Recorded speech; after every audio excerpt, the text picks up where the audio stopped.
Welcome back. If you grew up in America during the 1970s, the weekly trip to the grocery store was more than just an errand. It was a ritual. The smell of fresh produce, the hum of fluorescent lights, the familiar faces behind the deli counter, these stores were the beating heart of every neighborhood. But today, most of those beloved chains are completely gone. We are counting down 9 grocery stores that Americans absolutely loved in the 1970s that have since vanished from the landscape forever. Let's get into it. 1. A&P, the Great Atlantic and Pacific Tea Company. If there is one name that defined American grocery shopping for an entire century, it is A&P. Founded in 1859, A&P started as a mail-order tea business in New York City and evolved into one of the most powerful retail empires the world had ever seen. By its peak, A&P was the single largest retailer on the entire planet, operating nearly 16,000 locations across the country.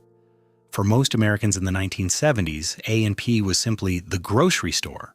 Reliable, familiar, and priced fairly enough that working-class families could stock their refrigerators without worry. A&P pioneered the self-service supermarket format, replacing the old general store model where clerks retrieved items for customers with the revolutionary concept of letting shoppers walk the aisles and fill their own carts. Despite multiple attempts at reinvention over the following decades, A&P could not keep pace with a relentlessly evolving market, and by 2015, it filed for bankruptcy and all remaining stores permanently closed. 2. Food Fair/Pantry. Pride Food Fair was a powerhouse grocery chain that dominated the East Coast for decades, reaching its absolute peak in the 1970s with approximately 500 stores stretching from the mid-Atlantic states down through Florida. For countless families, Food Fair was the store of choice, known for its competitive pricing, wide product selection, and bustling neighborhood atmosphere. The rebranded version of the chain, Pantry Pride, attempted to carry that legacy forward, but financial troubles overwhelmed the brand. Mergers, market pressures, and an inability to adapt to the rapidly shifting retail landscape resulted in the chain being absorbed into larger competitors, and Pantry Pride gradually faded into history.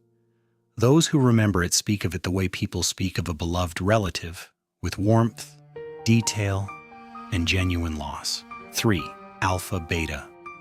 Alpha Beta was a California institution, a grocery chain so uniquely organized that shoppers literally navigated its aisles in alphabetical order. Every product was stocked from A to Z, meaning if you needed baking soda, you headed to the B aisle.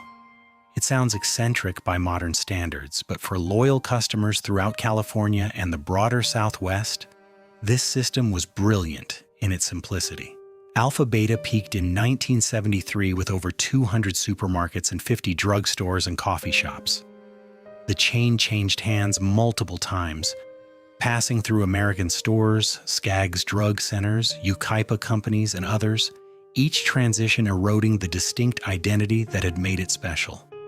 By the 1990s, most Alpha Beta locations were quietly rebranded, and the alphabetical grocery experiment that had charmed a generation of California shoppers was over. 4. National Tea Company. The National Tea Company was one of those quietly enormous grocery operations that shaped millions of lives without ever receiving the national attention its scale deserved. By 1920, National Tea already operated more than 1,600 locations nationwide with annual sales approaching $90 million.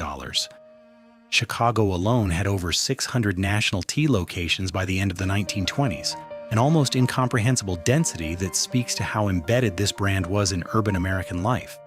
The Great Depression cost the chain many locations, but it survived and remained one of the 10 largest grocery chains in the country through the mid-20th century.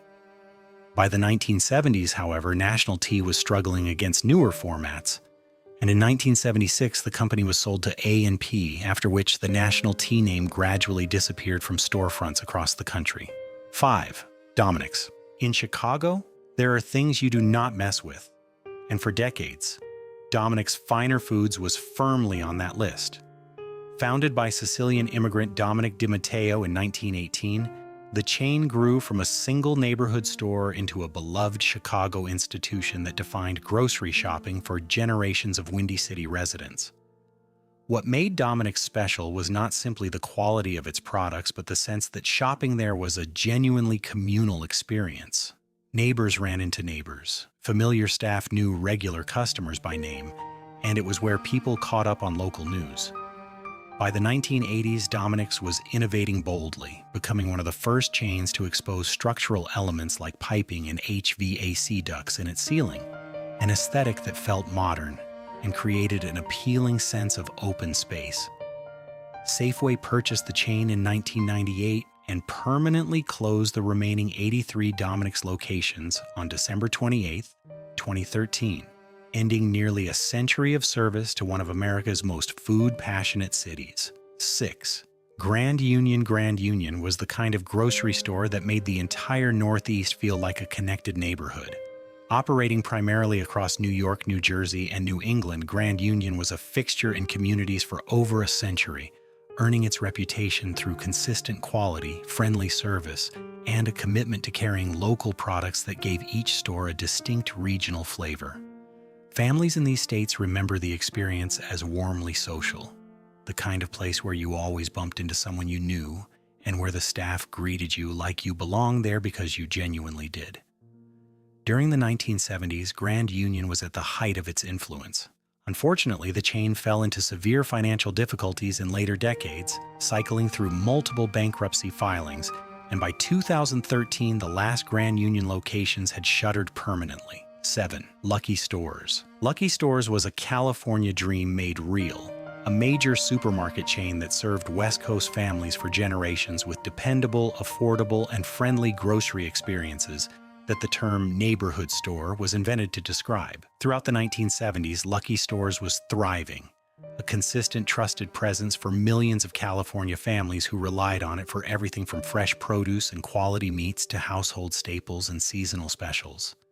The brand's strength lay in its ability to feel both local and well-stocked, striking the precise balance that separates a truly great supermarket from merely functional one. The retail consolidation wave of the late 1980s and 1990s proved impossible to navigate successfully, and most Lucky Stores locations were absorbed by Albertsons, an acquisition that kept the physical stores open but erased the Lucky identity that customers had come to love. 8. Jitney Jungle.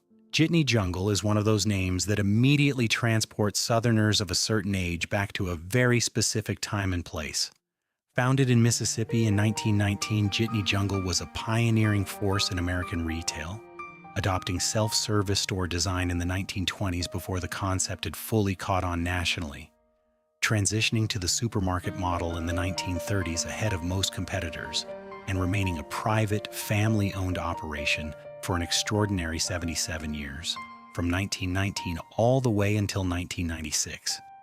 For generations of Southern families, Jitney Jungle was where the weekly shopping happened, where seasonal produce from nearby farms appeared in the bins, and where the cashiers knew your family by name. When the chain was finally sold in 1996, it marked the close of a chapter in Southern grocery history that represented something genuinely irreplaceable. 9. Bohack's. Bohack's was a New York City institution whose disappearance in 1977 still stings for longtime residents of the 5 boroughs. Operating since 1887, Bohack's had a history stretching nearly a century and spanned the complete transformation of the city it served. What set it apart was its commitment to store brand products under the Bohack's Best label, a private label line that included everything from applesauce and bread to coffee and beer, trusted with the enthusiasm today's consumers reserve for premium organic brands. The store brand cheesecake was reportedly legendary among regular shoppers. The chain's undoing was tied to a complicated ownership structure that linked its financial fortunes to Gulf and Western industries, and when the recession of the 1970s hit and the conglomerate began to struggle, the domino effect dragged down a beloved local institution that had survived nearly 90 years of New York history. If you grew up shopping at any of the stores on this list, we would love to hear your memories in the comments below. Which was your favorite? What do you remember most? A specific product? A familiar face behind the counter? The smell of a particular aisle? Or the ritual of the weekly family shopping trip? Share it with us, because that kind of memory is exactly what keeps the history of these places alive long after the stores themselves have closed. If you found this video valuable, please hit the like button right now. For us, it genuinely helps this channel reach more people who share a love of American history and retail nostalgia, and it only takes a second. If you are not yet subscribed, please subscribe and turn on the notification bell so you never miss a new upload. We publish new content regularly on topics just like this one: forgotten American institutions, lost brands, and nostalgic deep dives into the decades that shaped modern life, and we would love to have you as part of this community.